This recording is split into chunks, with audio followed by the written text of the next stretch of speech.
Welcome back to Leap by IAS Factor. First question like wow. With reference to Icornia crassipus in the context of India, consider the following statements. So, ഒരു technical term വെച്ചിട്ട് അല്ലെങ്കിൽ scientific term വെച്ചിട്ടുള്ള മറ്റൊരു ചോദ്യമാണ്. നമ്മൾ ഈ type ചോദ്യങ്ങൾ ഒരുപാട് കണ്ടു കഴിഞ്ഞു. പിന്നെ എന്തിനു വീണ്ടും വീണ്ടും ഇത് ചോദിക്കുന്നു എന്ന് ചോദിച്ചാൽ നിങ്ങൾ ഈ സിസ്റ്റവുമായിട്ട് ഫെമിലിയർ ആവണം. നിങ്ങൾ ഈ ടൈപ്പ് ഓഫ് ക്വസ്റ്റ്യൻസുമായിട്ട് ഫെമിലിയർ ആവണം. എന്നാൽ മാത്രമേ ഇനി വരുന്ന ദിവസങ്ങളിൽ നിങ്ങൾ പത്രങ്ങളിൽ ഈ ടൈപ്പ് ഒരു സ്പീഷീസിനെ കുറിച്ച് കണ്ടു കഴിഞ്ഞാൽ അത് പ്ലാന്റ് ആയിക്കോട്ടെ, ആനിമൽ ആയിക്കോട്ടെ, റെപ്റ്റൈൽ ആയിക്കോട്ടെ, എന്തും ആയിക്കോട്ടെ, കണ്ടു കഴിഞ്ഞാൽ നിങ്ങൾ അത് ശ്രദ്ധിക്കുകയുള്ളൂ. അതിന് നിങ്ങളെ ഫെമിലിയർ ആക്കാൻ വേണ്ടിയിട്ടാണ് വീണ്ടും വീണ്ടും ഈ ടൈപ്പിൽ ചോദ്യങ്ങൾ ചോദിക്കുന്നത്. ആൻഡ് ഓർത്തു വെക്കുക, UPSCയും ചോദിച്ചിട്ടുണ്ട്. ഓക്കെ, അപ്പം ഐക്കോർണിയ ക്രാസിപ്പസ് എന്ന് പറയുന്ന സാധനം എന്താണെന്ന് അറിയത്തില്ല, എന്നാലും ഞാൻ സ്റ്റേറ്റ്മെന്റിലേക്ക് പോവുകയാണ്. It was introduced into India in the early 20th century as an ornamental plant from South America. South അമേരിക്കയിൽ നിന്നും ഓർണമെന്റൽ പ്ലാന്റ് ആയിട്ട് ഇന്ത്യയിലേക്ക് ഇൻട്രൊഡ്യൂസ് ചെയ്യപ്പെട്ടതാണ് എന്ന് പറയുന്നു. എനിക്കറിയത്തില്ല, അവിടെ ഇരിക്കട്ടെ. Statement 2. Its spread can indirectly affect estuarine and near-shore marine ecosystems by altering nutrient flow from rivers. അതായത് ഇതിന്റെ സ്പ്രെഡ് മറൈൻ എക്കോസിസ്റ്റത്തെ ദോഷമായിട്ട് ബാധിക്കും എന്ന് സെക്കൻഡ് സ്റ്റേറ്റ്മെന്റ് പറയുന്നു. അതൊരു നെഗറ്റീവ് ആണ്. തേർഡ് സ്റ്റേറ്റ്മെന്റ് നോക്കാം. It is an invasive species. So third സ്റ്റേറ്റ്മെന്റും എന്താണ് പറയുന്നത്? ഒരു നെഗറ്റീവ് കാര്യം പറയുന്നു. ഇനി നിങ്ങൾ നോക്കൂ, 3യിൽ നിന്നും 1ലേക്ക് ഇപ്പോൾ ഒരു കണക്ഷൻ നിങ്ങൾക്ക് കിട്ടിയില്ലേ? 3യിൽ നിന്നും 1ലേക്ക് ഒരു കണക്ഷൻ വന്നില്ലേ? കാരണം എന്തുകൊണ്ടാ? പൊതുവേ ഇൻവേസീവ് സ്പീഷീസ് എങ്ങനെയാ മറ്റൊരിടത്ത് നിന്നും നമ്മളുടെ എക്കോസിസ്റ്റത്തിലേക്ക് വന്ന് ഇവിടെ കയറി പൂന്ത് വിളയാടുന്നവൻ, അങ്ങനെയല്ല നമ്മളൊരു ലോക്കൽ ലാംഗ്വേജ് പറയുക. ഇവിടെ കയറി അങ്ങ് അവന്റെ സാമ്രാജ്യം സൃഷ്ടിച്ചെടുക്കുന്നവനാണല്ലോ ഇൻവേസീവ് സ്പീഷീസ് എന്ന് പറയുന്നത്. അപ്പൊ സ്വാഭാവികമായിട്ടും 1ഉം 3യും ഇന്റർ കണക്റ്റഡ് ആണ്. നോക്കൂ, 3 ഒരു നെഗറ്റീവ് ടോണിലാണ് ഇൻവേസീവ് സ്പീഷീസ് എന്ന് പറയുമ്പോൾ. അതേപോലെ തന്നെയല്ലേ 2ഉം ഒരു നെഗറ്റീവ് ടോണിലല്ലേ ഇതും കിടക്കുന്നത്. സോ 1ഉം 3യും തമ്മിൽ കണക്ഷൻ ഉണ്ട്, 2ഉം 3യും തമ്മിൽ കണക്ഷൻ ഉണ്ട്. ഈ ലാസ്റ്റ് വൺ ഒരെണ്ണം കൂടെ നോക്കിയാൽ മതി. Large scale growth are known to improve dissolved oxygen content and fish breeding in wetlands. അതായത് വലിയ രീതിയിൽ ഈ സാധനം, ഈ സ്പീഷീസ് വളർന്നു കഴിഞ്ഞാൽ വെള്ളത്തിലെ ഓക്സിജൻ കണ്ടന്റ് കൂട്ടുമെന്നും ഫിഷസിന് വളരെ നല്ലതാണെന്നും പറയുന്നു. അതായത് ആദ്യത്തെ 3 സ്റ്റേറ്റ്മെന്റുകൾ ഒരു നെഗറ്റീവ് ടോൺ പറയുമ്പോൾ ഫോർത്ത് സ്റ്റേറ്റ്മെന്റ് ഒരു പോസിറ്റീവ് ടോൺ ആണ് പറയുന്നത്. സോ 1, 2, 3 എന്ന ഓപ്ഷൻ ആവാം, അല്ലെങ്കിൽ 4 only എന്ന ഓപ്ഷൻ ആവാനാണ് ഇവിടെ ഗസ് അടിക്കുമ്പോൾ ചാൻസ് ഏറ്റവും കൂടുതൽ. 4 only എന്നൊരു ഓപ്ഷൻ ഇല്ലാത്തതുകൊണ്ട് നമ്മൾ ഉറപ്പായിട്ടും 1, 2, 3 അടിച്ചിരിക്കണം. കണ്ടോ, എനിക്ക് ആ പറഞ്ഞ പ്ലാന്റ് സ്പീഷീസ് എന്താണെന്ന് അറിയത്തില്ലെങ്കിൽ കൂടെയും ഞാൻ ലോജിക്കലി ക്രാക്ക് ചെയ്യുന്നത് ഇങ്ങനെയാണ്, ഇങ്ങനെ ആയിരിക്കണം നിങ്ങളും ചെയ്യുന്നത്. എക്സാം ഹോളിൽ പോകുമ്പോൾ ആദ്യമായിട്ടാണ് ഇങ്ങനെ സാധനം കാണുന്നുണ്ടെങ്കിൽ നിങ്ങൾ ഈ ടൈപ്പ് ക്വസ്റ്റ്യൻസ് പ്രാക്ടീസ് ചെയ്തിട്ടുണ്ടെങ്കിൽ ഉറപ്പായിട്ടും നിങ്ങൾക്ക് അതിനുള്ള ഒരു ഗട്ട്സ് കിട്ടും. ഇനി നമുക്കറിയണ്ടേ, what is this plant species? നമ്മുടെ നാട്ടിലൊക്കെ കുളവാഴ എന്ന് പറയുന്ന വാട്ടർ ഹയസിന്ത് ആണ് സാധനം.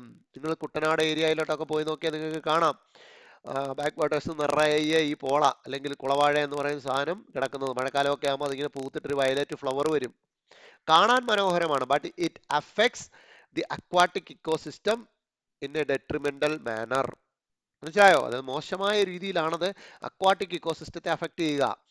വെള്ളത്തിന്റെ അക്വാട്ടിക് ഇക്കോസിസ്റ്റത്തെ മുഴുവൻ താറുമാറാക്കും. കാരണം എന്താണ്? ഓക്സിജൻ കണ്ടന്റ് കുറയ്ക്കും, വെള്ളത്തിലേക്ക് സൺലൈറ്റ് പ്രോപ്പർലി ചെല്ലത്തില്ല.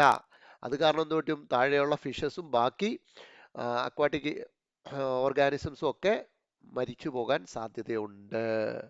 സോ ഈ ഇൻവേസീവ് സ്പീഷീസ് നമ്മുടെ എക്കോസിസ്റ്റത്തിന് ചേർന്നതല്ല. സെക്കൻഡ് ക്വസ്റ്റ്യൻ നോക്കൂ. സ്മോൾ ഫിനാൻസ് ബാങ്കുകളുമായിട്ട് ബന്ധപ്പെട്ടിട്ടാണ് സ്റ്റേറ്റ്മെന്റ്സ്.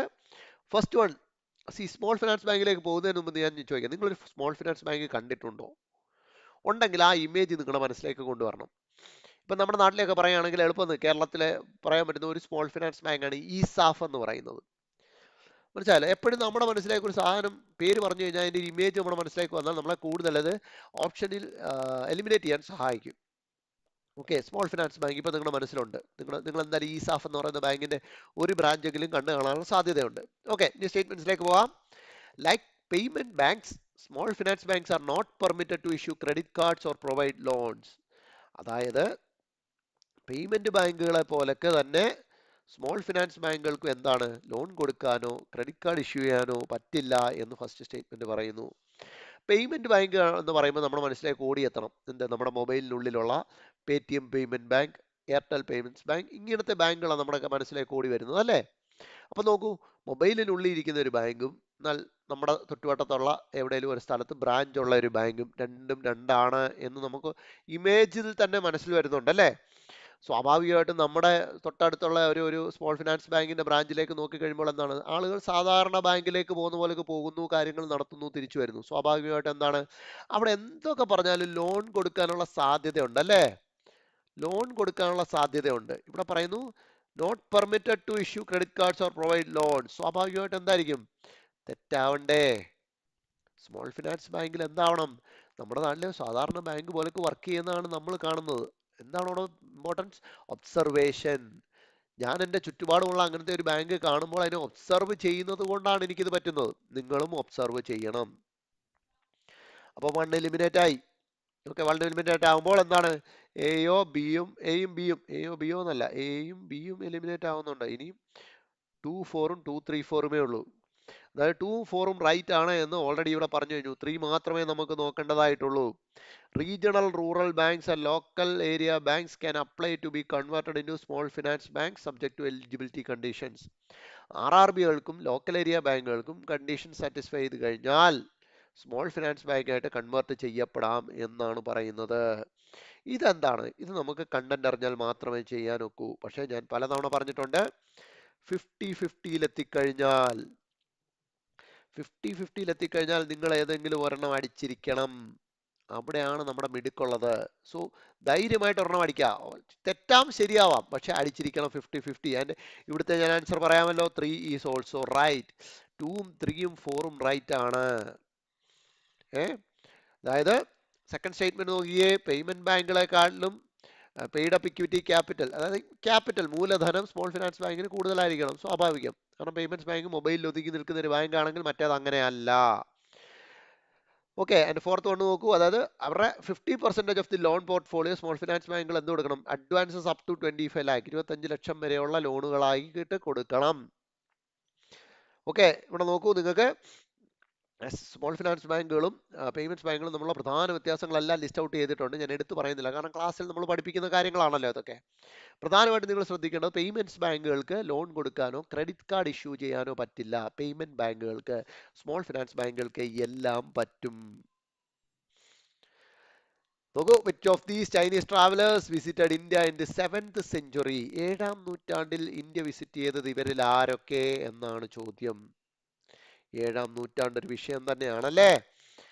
ഇത് ഹിന്ദുവിലെ ഈ ന്യൂസ് പേപ്പർ ആർട്ടിക്കിള് നിങ്ങൾക്ക് ഒരിക്കലും ഇങ്ങനത്തെ പേരിൽ ചൈനീസ് ട്രാവലേഴ്സ് എന്നുള്ള പേരിലൊന്നും നിങ്ങൾക്ക് കിട്ടില്ല. മറ്റൊരു പേരിൽ മറ്റൊരു കാര്യത്തെക്കുറിച്ച് പറഞ്ഞു പോകുന്ന വഴിക്ക് അതിനുള്ളിലാണ് ഈ കാര്യങ്ങൾ കൊടുത്തിരിക്കുന്നത്. അപ്പോൾ സ്വാഭാവികമായിട്ടും ന്യൂസിനുള്ളിലേക്ക് വായിക്കണം എന്നതാണ് അവിടെ കാണിച്ചു തരുന്നത്. പിന്നെ നമ്മൾക്ക് ആകെ ചെയ്യാൻ പറ്റുന്ന ഒരു 7th century എന്ന് കേൾക്കുമ്പോൾ നമ്മളുടെ മനസ്സിലേക്ക് ഓടിയെത്തണം ആരെ, ഹർഷവർദ്ധന എന്നുള്ള പേര് ഓടിയെത്തണം, വേണ്ടേ? കാരണം ഏൻഷ്യന്റ് ഇന്ത്യയുടെ ഒടുക്കം അല്ലെങ്കിൽ മെഡീവൽ ഇന്ത്യയുടെ തുടക്കം എന്നൊക്കെ നമ്മൾ പറയുന്ന ഒരു പീരീഡാണ് ഹർഷയുടെ പീരീഡ്. അപ്പോൾ ഹർഷ വന്നു കഴിഞ്ഞാൽ ആരെ നമുക്ക് ഹർഷയുടെ എച്ച് ഉള്ളത് കൊണ്ട് ഹുയങ് സാങ്ങിനും എന്തുണ്ട്, എച്ച് ഉണ്ട്. ഹർഷയുടെ കാലത്ത് വന്ന ആളാണല്ലോ Hiuen Tsang. So Hiuen Tsang is true എന്ന് നമുക്കറിയാം. പിന്നെ കുറച്ചെങ്കിലും ബേസിക് കണ്ടന്റ് വായിച്ചിട്ടുള്ള ഒരാൾക്കറിയാം, Fahien belongs to 5th century. That means 2 and 3 are correct. 2ഉം 3ഉമാണ് നമ്മളുടെ കറക്റ്റ് ആൻസർ ആയിട്ട് വരുന്നത്. That means Hiuen Tsang and ഈജിങ്ങും ഹുയാങ് സാങ്ങും എന്താണ് 7th century ഇന്ത്യ വിസിറ്റ് ചെയ്തിട്ടുള്ള ഒരാളാണ്. And Fahien 4th to 5th century വന്നിട്ടുള്ളത്. അതിന്റെ ഗുപ്ത പീരീഡിനെ കുറിച്ച് ഒരുപാട് എഴുതിയിട്ടുള്ള വ്യക്തിയാണ്. സോ ഗുപ്ത പീരീഡ് എന്ന് പറയുമ്പോൾ എന്താണ്, ഏൻഷ്യന്റ് ഇന്ത്യയിലാണ് നമ്മൾ ഉൾപ്പെടുത്തിയിരിക്കുന്നത് അല്ലേ. സോ അങ്ങനെ ഒരു ലോജിക്കലാണ് നിങ്ങൾക്ക് ഇത് ക്രാക്ക് ചെയ്യാനാവുക. ഫാഹിയാൻ എന്ന് പറയുന്നത് ഏൻഷ്യന്റ് ഇന്ത്യയിൽ ഇന്ത്യ വിസിറ്റ് ചെയ്തിട്ടുള്ള വ്യക്തിയാണ്. ഗുപ്ത പീരീഡ്, ആ കണക്ഷൻ കിട്ടിയിട്ട്, അതുകൊണ്ടാണ് ഞാൻ പറഞ്ഞത് ബേസിക് മെറ്റീരിയൽ വായിച്ചിട്ടുള്ളവർക്ക്, അങ്ങനെ വായിച്ചിട്ടുള്ളവർക്ക് ഫാഹിയാൻ എന്ന് കേൾക്കുമ്പോൾ ഗുപ്ത എന്ന് കണക്ട് ചെയ്യാം. കണക്ട് ചെയ്താൽ അന്നേരം തന്നെ ആയി. 7th century മുന്നിലാണ് ആള് വന്നിരിക്കുന്നത്. ക്ലിയർ ആയോ? അപ്പൊ ഇവിടെ എന്താണ്, ഒരേ സമയം നമ്മുടെ കണ്ടന്റും ലോജിക്കും വർക്ക് ചെയ്താൽ മാത്രമേ നമുക്ക് ഈ കാര്യങ്ങൾ ഈസി ആയിട്ട് ക്രാക്ക് ചെയ്യാൻ ഒക്കത്തുള്ളൂ. വീണ്ടും എൻവയൺമെന്റിൽ നിന്നാണ്, വളരെ ഇമ്പോർട്ടൻ്റ് ഒരു ടോപ്പിക്കാണ് ഇത്. പത്രത്തിൽ വന്നിരുന്നു, ഡൗൺ ടു എർത്തിൽ വന്നിരുന്നു. അങ്ങനെ നമ്മുടെ UPSCയുടെ പ്രധാന സോഴ്സുകളിലെല്ലാം ജെല്ലി ഫിഷിനെ കുറിച്ച് ഈയിടെ ന്യൂസ് ഉണ്ട്. So consider the following statements. ആദ്യത്തെ നോക്കൂ, jelly fish play essential role in marine food webs both as predator and prey. ഒരേ സമയം പ്രിഡേറ്റർ ആയിട്ടും പ്രേ ആയിട്ടും ജെല്ലി ഫിഷ് ആക്ട് ചെയ്യുന്നുണ്ട് ഫുഡ് വെബിൽ. സ്വാഭാവികമല്ലേ? ഫുഡ് വെബിന്റെ എന്തായാലും താഴത്തെ തട്ടിലോ ഇടയ്ക്ക് എവിടെയെങ്കിലും പെടുന്ന ഒരാളായിരിക്കണം ജെല്ലി ഫിഷ്. അതുകൊണ്ട് തന്നെ ഉറപ്പായിട്ടും ജെല്ലി ഫിഷിന് എന്താണ് മറ്റെന്തെങ്കിലും ഒരു സാധനത്തിനെ, ഒരു മറൈൻ ഓർഗാനിസത്തിനെ കഴിച്ചുകൊണ്ടായിരിക്കുമല്ലോ ജെല്ലി ഫിഷ് കഴിയുന്നത്. അതേപോലെയൊക്കെ ജെല്ലി ഫിഷിനെ ആഹാരമാക്കുന്ന മറ്റ് മറൈൻ അക്വാട്ടിക് ഇക്കോസിസ്റ്റത്തിൽ ബാക്കിയുള്ള മറൈൻ ഓർഗാനിസംസും ഉണ്ടാവണമല്ലോ. അത് ലോജിക്കല്ലേ. അതുകൊണ്ട് തന്നെ നമുക്ക് പറയാം സ്റ്റേറ്റ്മെന്റ് 1 ഈസ് ട്രൂ എന്ന് നമുക്ക് പറയാം. ഒരേ സമയം അത് പ്രഡേറ്ററും പ്രേയുമാണ്. സെക്കൻഡ് സ്റ്റേറ്റ്മെന്റ് നോക്കൂ. Eutrophication and overfishing are some of the major reasons of jelly blooms. Eutrophication എന്താണ്? ന്യൂട്രിയന്റ് എൻറിച്ച്മെന്റ് ഓഫ് വാട്ടർ അല്ലേ? വാട്ടറിന്റെ ന്യൂട്രിയന്റ് കണ്ടന്റ് കൂടുന്നതിനെയാണ് യൂട്രോഫിക്കേഷൻ എന്ന് പറയുന്നത്. യൂട്രോഫിക്കേഷൻ കാരണം ആൽഗൽ ബ്ലൂംസ് ഉണ്ടാവാറുണ്ട് എന്ന് നമ്മൾ പഠിച്ചിട്ടുണ്ട്. ആൽഗൽ ബ്ലൂംസ് മാത്രമല്ല, ജെല്ലി ഫിഷ് ബ്ലൂംസും ഉണ്ടാവാറുണ്ട്. അതായത് ജെല്ലി ഫിഷ് തഴച്ചു വളരാറുണ്ട്. ഇനി ഓവർ ഫിഷിംഗ് എന്ന് പറയുന്ന ഒരു പോയിന്റ് ഉണ്ട്. അതെങ്ങനെയാ ഓവർ ഫിഷിംഗ് ജെല്ലി ഫിഷിന്റെ വളർച്ചയ്ക്ക് കാരണമാകുന്നത്? ഓവർ ഫിഷിംഗ് എന്ന് പറഞ്ഞാൽ ഫിഷിനെ കൂടുതലായിട്ട് പിടിച്ചു കഴിഞ്ഞാൽ, നമ്മളിവിടെ പറഞ്ഞു പ്രേയും കൂടാണെന്ന് പറഞ്ഞല്ലേ. ജെല്ലി ഫിഷിനെ പൊതുവെ കഴിക്കുന്നത് ആരാ? ഫിഷസ് ആണ്. അപ്പൊ ഫിഷസിനെ ഒരുപാട് എണ്ണത്തിനെ ഓവർ ഫിഷ് ചെയ്ത് കഴിഞ്ഞാൽ എന്ത് പറ്റും? ജെല്ലി ഫിഷിനെ തിന്നാൻ ആരുമില്ലാതെ വരും. അപ്പൊ ജെല്ലി ഫിഷ് ബ്ലൂം ഉണ്ടാവത്തില്ലേ? ഉണ്ടാകും.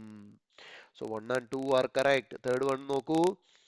Jelly fish can cause economic damage by disrupting coastal power plants. Coastal power പ്ലാന്റ്സിനെ ഡിസ്ട്രപ്റ്റ് ചെയ്യാൻ നോക്കും. എങ്ങനെ? നമുക്കറിയാമല്ലോ കോസ്റ്റൽ പവർ പ്ലാന്റ്സിനെ സംബന്ധിച്ചിടത്തോളം കൂളന്റ് എന്ന് പറയുന്നത് എന്താ? സീ വാട്ടർ അല്ലേ?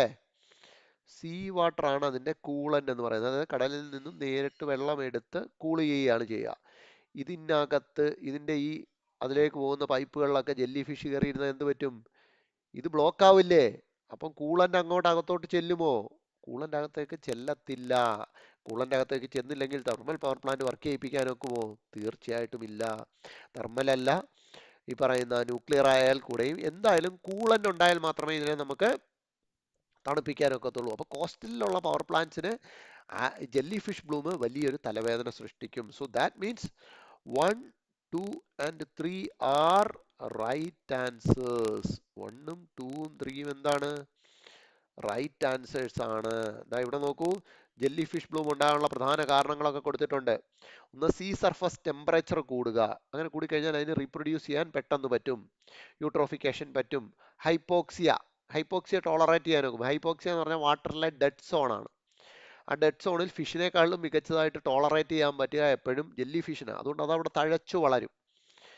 മനസ്സിലായില്ലേ? ഇനി അതുകൂടാതെ ആർട്ടിഫിഷ്യൽ സ്ട്രക്ചേഴ്സ് വെള്ളത്തിലേക്ക് വരുമ്പോൾ, അതായത് നമ്മുടെ പോർട്ടിന്റെ കൺസ്ട്രക്ഷൻ ആയിക്കോട്ടെ, ബോട്ട് ജെട്ടികളുടെ കൺസ്ട്രക്ഷൻ ആയിക്കോട്ടെ, ഈ കൺസ്ട്രക്ഷൻസ് വെള്ളത്തിലേക്ക് ഇറങ്ങി വരുമ്പോൾ ഈ കൺസ്ട്രക്ഷനിലൊക്കെ എന്താകും? ജെല്ലി ഫിഷിന്റെ പോളിപ്സ് പോയിട്ട് സെറ്റിൽ ചെയ്യും, അവിടെ വെച്ച് റീപ്രൊഡ്യൂസ് ചെയ്യും. അങ്ങനെ ഈ കൺസ്ട്രക്ഷൻസ് കാരണവും എന്തുണ്ടാവും? ജെല്ലി ഫിഷ് ബ്ലൂംസ് ഉണ്ടാകും. അടുത്ത ക്വസ്റ്റ്യൻ നോക്കൂ. റാമ്പ് സ്കീമിനെ കുറിച്ചാ. MSMEs ഞാൻ എപ്പോഴും പറഞ്ഞിട്ടുണ്ട്, MSMEs UPSCയെ സംബന്ധിച്ചിടത്തോളം ഒരു ഹോട്ട് ആയിട്ടുള്ള ഏരിയ ആണ്. അതുകൊണ്ട് തന്നെ അതുമായിട്ട് ബന്ധപ്പെട്ട് എന്ത് ന്യൂസിൽ വന്നാലും നിങ്ങൾ വായിച്ചിരിക്കണം. അപ്പൊ റാമ്പ് സ്കീം പേരറിയത്തില്ല, എക്സ്പാൻഷൻ അറിയത്തില്ല എന്നുണ്ടെങ്കിൽ തീർച്ചയായിട്ടും നമുക്ക് ആൻസർ ചെയ്യാനൊക്കില്ല. ഞാൻ സ്ട്രൈറ്റ് അവേ ആൻസർ പറഞ്ഞേക്കാവല്ലോ. ഓപ്ഷൻ സി ആണ് റൈറ്റ് ആൻസർ. അതായത് റാമ്പ് എന്ന് പറഞ്ഞാൽ raising and accelerating MSME performance. MSMEകളുടെ പെർഫോമൻസ് കൂട്ടാനായിട്ട് കൊണ്ടുവന്നിരിക്കുന്ന സ്കീമാണ്. And it is a central sector scheme with loan from World Bank. World ബാങ്കിന്റെ ലോണിനോടുകൂടി, ലോൺ സഹായത്തോടു കൂടിയുള്ള ഒരു സെൻട്രൽ സെക്ടർ സ്കീമാണ് എന്ത് പറയുന്നത്? റാമ്പ് എന്ന് പറയുന്നത്. എന്തിനു വേണ്ടിയിട്ട് റാം കൊണ്ടുവന്നിരിക്കുന്നു? MSMEസിന്റെ മാർക്കറ്റ് ആക്സസ് കൂട്ടുക, ഫിനാൻസ് ആക്സസ് കൂട്ടുക, ടെക്നോളജി അപ്ഗ്രഡേഷൻ സാധ്യമാക്കുക. അങ്ങനെ എല്ലാ രീതിയിലും എന്താണ് MSMEസിനെ സപ്പോർട്ട് ചെയ്യാനായിട്ട് കൊണ്ടുവന്നിരിക്കുന്ന സ്കീമാണ് RAMP, raising and accelerating MSME performance. Clear ആയല്ലോ?